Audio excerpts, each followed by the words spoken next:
Hello everybody, it's me, Tony Paulo TP. It's been a while, but with the start of Heresy and Frontiers around the corner, I had to come back, especially since the story so far is massive and impactful, bringing us a new and fun activity in the Dreadnought called the Nether. With so many secrets to find and the secret exotic mission already out, it will be hard to survive there since health regeneration doesn't work.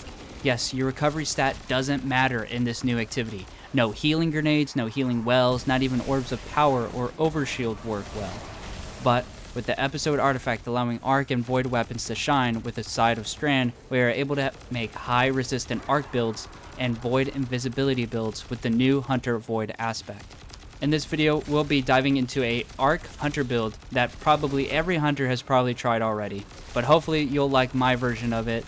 If you do like it, consider leaving a like and subscribing. I'll try to be more consistent with my video drops this episode and going forward in our future for Destiny. With all that out of the way, let's get right into the video. We'll be running an Arc Hunter with the Gathering Storm Super. Roll your Arc Staff forward, embedding it into surfaces or large targets, jolting nearby targets. After a short time, a devastating lightning bolt strikes the staff, overcharging it with Arc Energy. While overcharged, your staff discharges lightning at nearby foes. For your abilities, equip Gambler's Dodge, so when you activate your class ability near an enemy, it'll recharge your melee. This will work best with our Aspect Ascension, so when you're in the air, activating your class ability will make you amplified and jolt enemies around you and under you. We'll want to purposely be around enemies to jolt them when activating our Ascension, because it'll also refund our melee ability.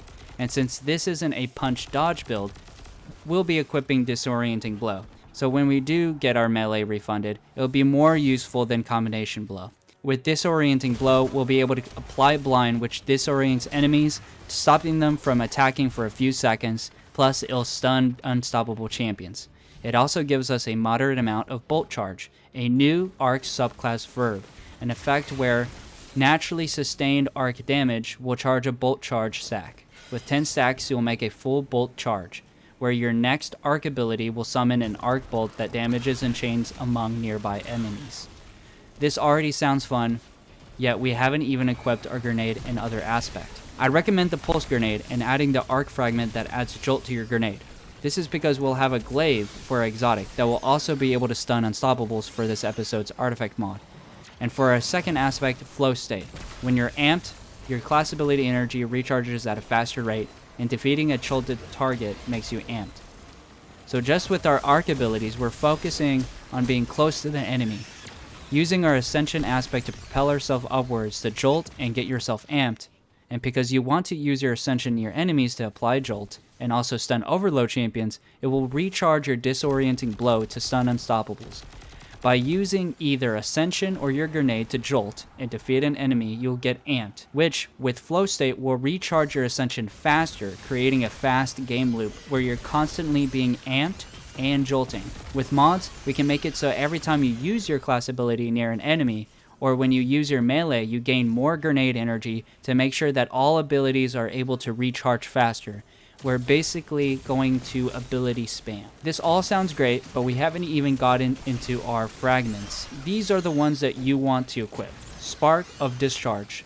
This is so there's a chance that arc weapon final blows create ionic traces. Ionic traces grant ability energy and also now grant a stack of bolt charge. With this, we'll be upkeeping full charge on our abilities and getting stacks of bolt charge faster. Next, Spark of Beacons. While you're amped, special and heavy ammo final blows create a blinding explosion. Since we already established that we'll be constantly amplified with just using our special ammo exotic, and our heavy ammo will blind, which is really good for unstoppables and making surrounding enemies caught in the blind explosion stop attacking us. Next, Spark of Ions. Defeating a jolted enemy or any enemy with a bolt charge creates an ionic trace. So not only will we have a chance to make ionic traces with Spark of Discharge, but with every Ascension and grenade kill, we'll get an ionic trace. That will give us ability energy back and a stack of bolt charge, which is also from Spark of Discharge. Next, Spark of Shock. Your grenades now jolt enemies, which is just great overall because the only other way to jolt is with our exotic weapon or Ascension. And finally, Spark of Amplitude. Rapidly defeating targets while you're amped creates an orb of power. Though we do need to make orbs of power for armor charges, with just armor mods we can accomplish this. So we can even switch this fragment out if you believe you make too many orbs. Spark of Resistance can be a good replacement if you find yourself needing more survivability, because what this fragment does is while you're surrounded by enemies, you're more resistant to incoming damage. This grants a 25% damage resistance just being close to 3 or more enemies, and since we'll be generally close to enemies, this is a good fragment to run, especially in the Nether activity where keeping your health is high priority. That all being said about our subclass, it's time to reveal our exotic. Edge of Concurrence. It's an exotic arc glaive from the DLC Witch Queen. It has the exotic perk that reads, melee and projectile damage charge this weapon. When fully charged, use the alternate weapon action button to enable this alternate ability where your next shot tracks targets across the ground, jolting them and unleashing chain lightning on impact. Sustained projectile damage causes targets to become jolted. We're running this glaive due to the importance of glaives this season. There's a focus of fusion rivals and glaives because of this season's artifact, and there are a lot of seasonal mods that can be added that makes the glaives meta. Remember, the special ammo kills while amped make blinding explosions. Well, if we pair this exotic glaive with the hunter exotic armor Triton's Vice, we get the exotic perk that reads, increases glaive reload speed and melee damage when surrounded. Glaive melee final blows overflow a round to the magazine, and glaive projectile final blows detonate an explosion. This will supercharge our glaive gameplay because we'll want to be surrounded. We can use Ascension to jolt around us and throw jolting grenades. If we're not using the glaive, we can use the disorienting blow to blind, but the majority of the time when we are using our exotic glaive, we'll want to melee. And with the armor exotic Triton Vice, glaive melee kills load 1 ammo into the magazine from reserves. This can overfill the magazine up to double the normal capacity, and then being close to enemies also grants 60 reload speed and 100% increase in glaive melee damage. And on top of the glaive projectile kills, cause enemies to explode in an arc explosion, which also implies that if you're amped, we'll be able to blind with that explosion, causing a blinding explosion. Sparks of Resistance helps with being around enemies to get benefits of 25% resistance, and the glaive buff from Triton Vice. But not only does projectile damage grant charges for the alternate jolt-seeking shot, but melee damages does too. So you can even just use your melee, going around and just using it to deal damage, and once you have enough charge, you can jolt. But I know a lot of people are straying from arc melee builds because it used to be every arc build. With this though, you have the choice to use it how you want, gain the benefits of resistance while being around enemies, damaging your enemies with your glaive, or use your primary ammo and heavy for further away enemies. Hello, I'd like to make a note that because it is an exotic glaive and it has a long-lasting shield, you are able to negate a lot of damage when holding up your shield, and when you shoot at an enemy and it hits, and if you kill an enemy, it recharges your shield, so you can perpetually hold your shield and kill as many enemies as you can and as you want with your projectiles. And then when you're running out of ammo, instead of reloading, you can just melee as many enemies as you can to reload from reserves. There's also a seasonal mod that increases your chance of dropping special bricks from finishers, and also a really special seasonal mod where you just get special ammo from melee, from glaive melee. So it's leaning in a lot of being surrounded and using your glaive for melee attacks. So take it how you want it. You can use it for projectile, you can use it for melee. You can use it more for projectile while using your shield, and then whenever you need to reload, use your melee. However you want to use it. But if you want to shoot from far away, let's get into talking about primary and heavy ammo weapons. If you play the new activity, you've probably gained the Adamantite Strand Auto Rifle. The god roll for the PvE and group activities, like the Nether, is Reciprocity and the Circle of Life, which helps heal others and healing yourself in this activity. I'm a solo player, so this god roll doesn't help that much. So, which helps me when soloing the Nether. I run Slice and Hatchling. When using your class ability, which is our Ascension, that we do very often because of amplifying, we can sever targets on hit. This is good in this activity because if you can apply sever to powerful enemies or bosses, they'll be debuffed and deal 33% less damage. And with Hatchling, precision kills or rapidly defeating enemies will spawn a Threadling, which is a green slug that tracks the nearest enemy and deals damage to them. I'm leaning into the strand synergy for a primary kinetic slot because of this season's artifact mods. I'll explain that a little bit later. But for a heavy ammo, I would consider trying the new heavy ammo machine gun from this episode called Watchful Eye. It's an arc aggressive frame. The god roll is overflow with jolting feedback. But I would consider two other options as god roll, as this gun rolls with amazing perks. First roll I would consider, outside of the activity, would be a DPS option. If machine guns become meta after this season, or if you want to be able to deal DPS without arc synergy, I would get dynamic sway reduction, because since this is an aggressive frame, recoil could be a problem, and you holding down the trigger continuously to deal DPS is something that you already do with the machine gun. This can help with getting every bullet to hit, and I would get it with target lock, so when you continuously locked onto the target, your damage increases. But if you feel like that isn't for you and you want to keep the arc synergy, get it with eddy current and jolting feedback. It has an increased reload and handling when amplified, so when this build, being constantly amped makes it so when you're emptying your mag, will let you reload faster, due to being amped and this weapon perk on top of it. And with jolting feedback, dealing repeating damage with it is easy, and with a machine gun you'll apply jolt, and jolt applies faster when you're amped, which again will constantly be amplified, so just hitting your enemy can apply jolt, which is really good for overloads and ad clear. Everything seems coming together, but I have yet to explain our armor mods and seasonal artifact mods to make this build truly special.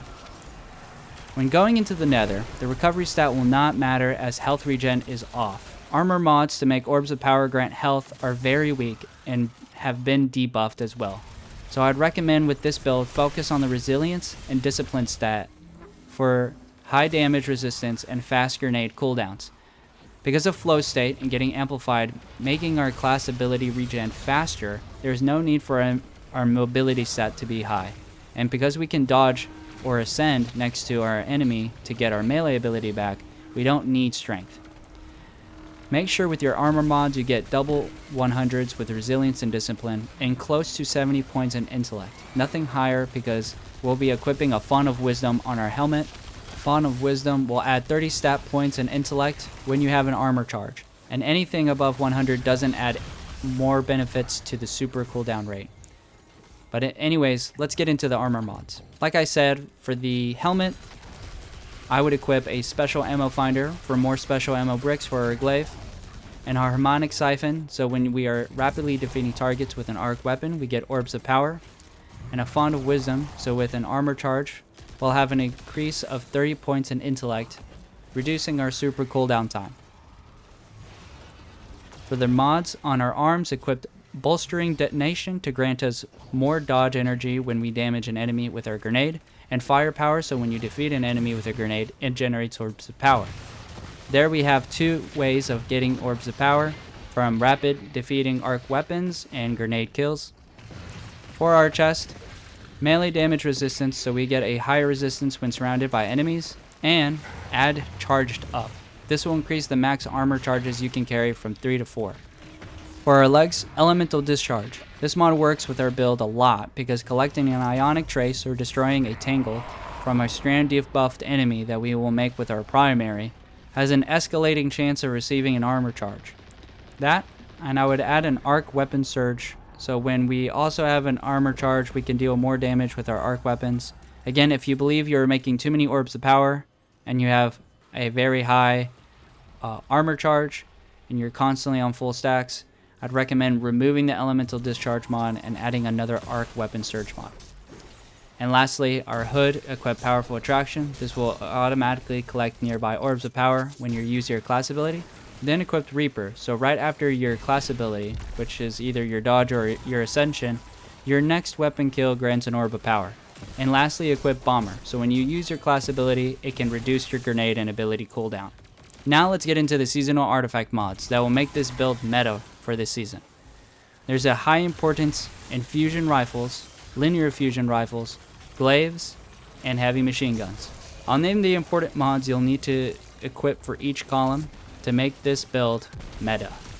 The first column, equip Unstoppable Glaive, so you'll be able to stun unstoppable champions with just your glaive. In the second column, equipped Overclock and Load. When amplified or with a bolt charge, arc weapons gain increased handling and reload speed. And in the same column, equip Unraveling Orbs, so when you pick up an Orb of Power or Tangle, strand weapons get unraveling rounds, which can pierce through barrier champions. In your third column, equipped Hold the Line.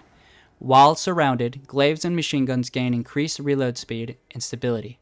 And Final Blows heal you. This is great for both our exotic glaive and machine gun. And in the same column, equip Dielectrify, or Dielectric. Defeating arc debuffed targets grants bolt charge. So we'll be getting stacks of bolt charge very often with this buff. When you reach a certain rank in the season's vendor, you'll get a boost that reads, rapidly defeating arc debuffed enemies, spawn orbs of power, and heals you. We are benefiting from all these arc debuffs like blinding, jolting, and bolt charges to get healing. This and Hold the Line, where glaives heal from final blows, means very high survivability in the Nether. If you can get into the fourth or fifth column, equip these mods. If not, come back when you've gained enough experience to get the last two mods on the last column. But for our fourth column, equip Flash Over. When you have a full charge of bolt charge, you also become amplified. Try this build out and let me know how often you get amplified, because if you're constantly amplified, it would be better not to run this. Since we don't need bolt charges to get amplified, we can just use Ascension over and over again. If you want to synergize more with your glaive, equip Dreadful Finisher, so when you defeat powerful enemies with a finisher, you drop special ammo bricks for you and your allies.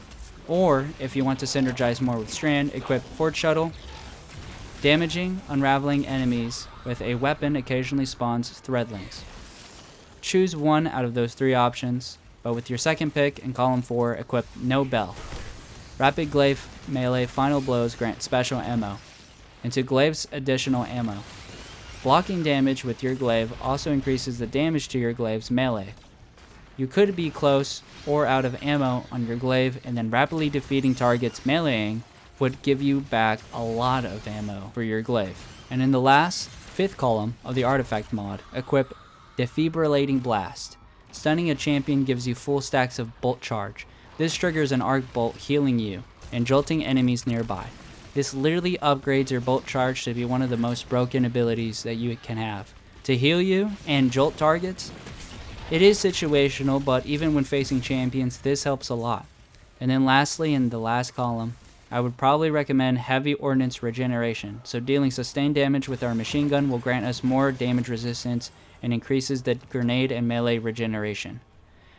This is helpful to get our abilities back faster and to deal DPS with our machine gun to a boss, a powerful enemy, or a champion.